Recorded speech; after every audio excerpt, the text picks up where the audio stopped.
போயிட்டான்டா, இது ஒரு வேட்டை தான்.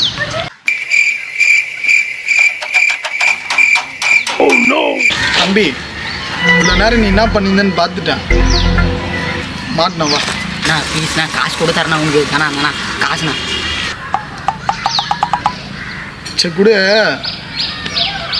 இந்த மாதிரி யாருக்கு தெரியாத மாதிரி பண்ணுண்ணா. சரிண்ணா. அப்போ திட்டு பையனா 100 ரூபா கொடுக்குறான். அப்போ ஓனர்கிட்ட சொன்னால் அம்மா கொடுப்பான். யார் நீ? உனக்கு என்ன வேணும்? என்ன உனக்கு தெரியாதுண்ணா. ஆனால் அங்கே விட்டு இந்த சைக்கிள் வந்து தானே இதுதான் அது ஒருத்தர் திறறாண்ணா. அதை சொல்கிறதுக்கு தானே வந்தேன். நீ வராத. அவன் என்கிட்ட நல்லா பேசுவான். நான் போயிட்டு அவன்கிட்ட பேசினுக்கிறேன். நீ பின்னாடி வந்துருண்ணா. குச்சிருப்பா எப்படின்னா இல்லைப்பா.